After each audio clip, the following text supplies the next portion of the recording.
오늘은 지난 2022년 11월 23일부터 일주일간의 말씀 묵상을 나누겠습니다. 저는 여전히 다니엘을 묵상하고 있습니다. 말씀 묵상 시작합니다. 2022년 11월 23일 다니엘 11장 1에서 19절 말씀. 오늘 말씀에서는 정신이 없을 정도로 여러 나라들이 등장했다 사라지고 흥왕했다 망한다. 보통 페르시아와 헬라 제국에 대한 예언의 말씀이라고 알고 있는 본문인데 하나님께서 내 마음에 들려주시는 말씀은 사사기의 전체 주제, 각각 그 마음의 소견에 옳은 대로 행하였더라와 별반 다르지 않아 보인다. 왜냐하면 각 나라의 왕들이 일어나서 나라들을 제패하려고 하는데 성경은 이렇게 말한다. 장차 한 능력 있는 왕이 일어나서 큰 권세로 다스리며 자기 마음대로 행하리라. 또 오직 와서 치는 자가 자기 마음대로 행하리라고 써있다. 결국 나라와 시대가 혼란한 때에는 질서가 무너지고 각 사람이 자기 마음대로 행할 때임을 미루어 짐작해 볼 수 있다.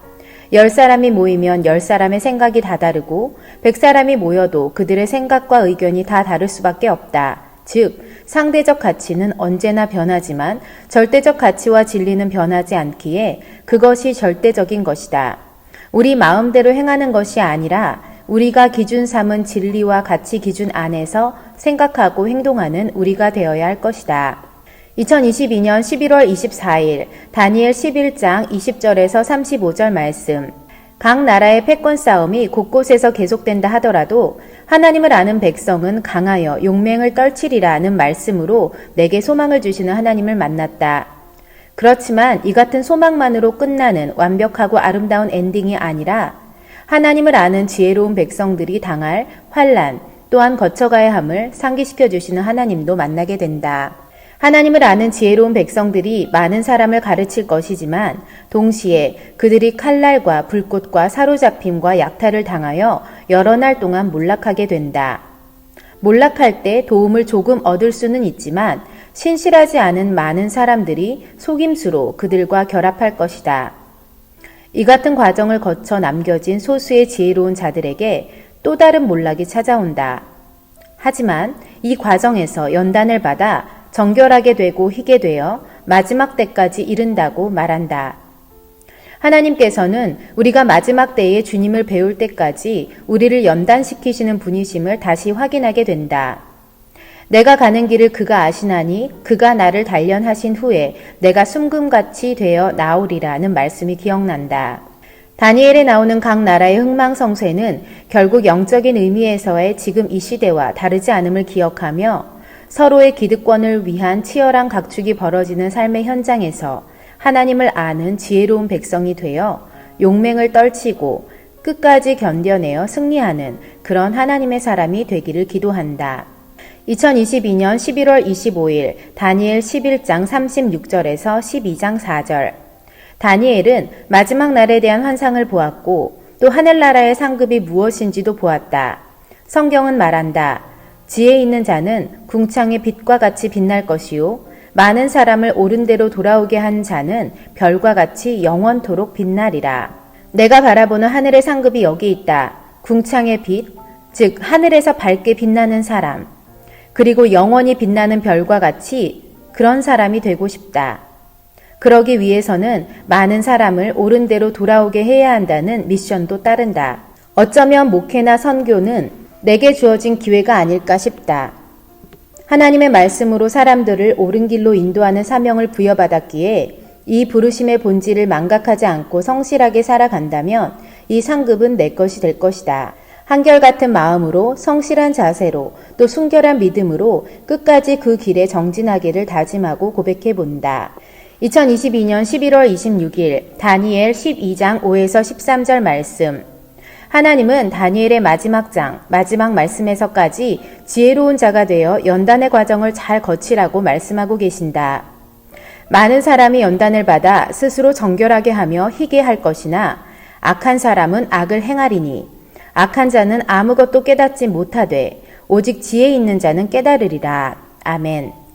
이 말씀에 나오는 연단과 정결은 티끌 하나 없이 또 다른 물질 속에서 들어있는 어떤 물질을 정제해내듯이 걸러내는 작업을 거쳐서 하나님 앞에 서라는 말씀이다.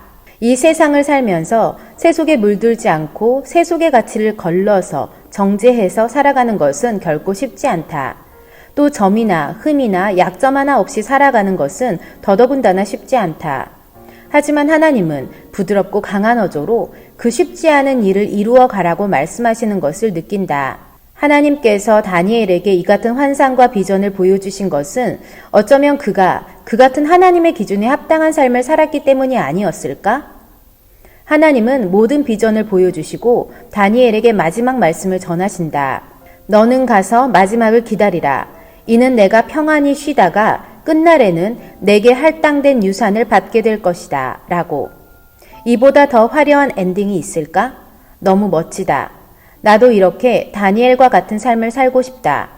그러기 위해서는 내 삶이 좀 더 정돈되어야 한다. 다니엘의 삶의 습관처럼 말이다. 내 생활의 구석구석을 점검하고 다시 온전히 세워나가자. 2022년 11월 27일 전도서 1장 1에서 11절 말씀. 헤아리는 새 것이 없다는 말에 대한 전후 설명이 여기 있다. 이미 있었던 것이 후에 다시 있겠고 이미 한 일을 다시 할지라. 새로운 것을 보고 처음 보는 것이다 라고 말할 수 없는 것이 우리가 있기 오래전 세대들에도 이미 있던 것들이기 때문이다.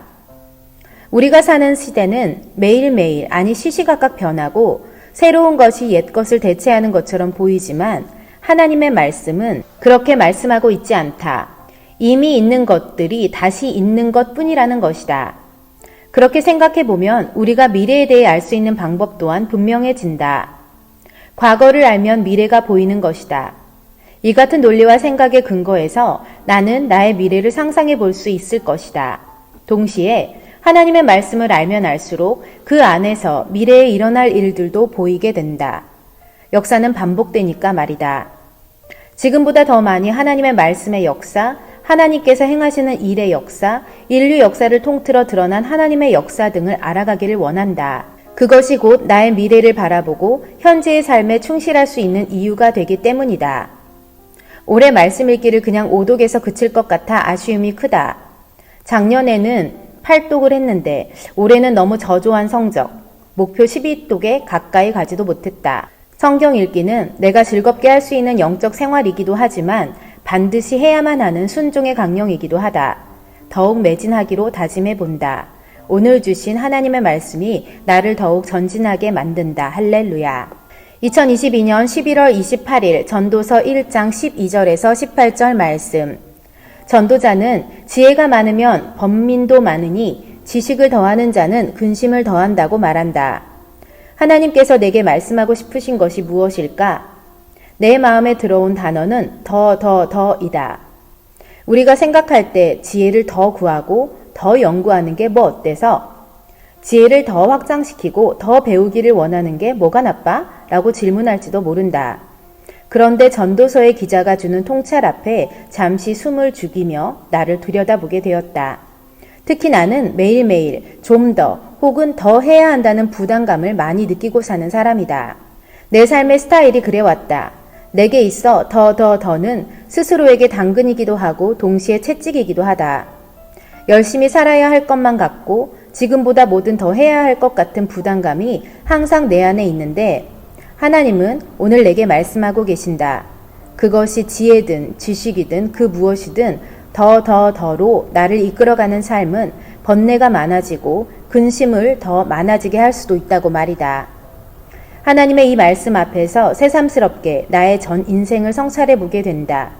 말씀해 주신 하나님 감사합니다. 2022년 11월 29일 전도서 2장 1에서 11절 말씀.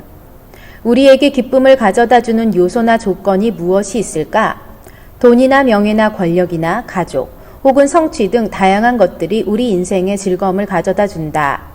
전도서 기자 역시 자신이 가지고 있던 즐거움의 요건을 하나하나 나열하고 있다.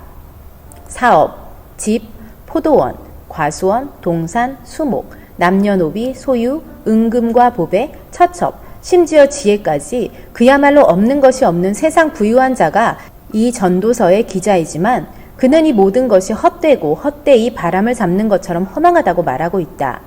결국 그의 인생은 공허하고 의미 없었다는 말이 되는데 그렇다면 그가 이렇게 언급한 모든 것이 헛된 이유가 뭘까? 그것은 아마도 유한성 때문일 것이다. 위에서 언급한 모든 요소들과 조건들은 우리가 소유하기도 하지만 동시에 언젠가는 사라져 버릴 수 있는 유한한 물질들이기 때문이다. 이 목록 중에 영원한 것은 하나도 없다. 어쩌면 우리 인간은 뼛속부터 영원한 것에 대한 갈망이 있는 것이 아닐까 생각한다. 그리고 만약 우리가 지혜가 있다고 한다면 우리가 추구하고 있는 세상의 모든 것을 소유해본 사람의 조언에 귀를 기울이게 될 것이다. 그리고 진지하게 질문해보게 될 것이다. 왜 모든 것이 부질없다고 하지? 그럼 뭐가 의미 있고 뭐가 궁극적인 즐거움인 거지? 라고 말이다. 지혜자의 말에 귀 기울여지는 오늘이다.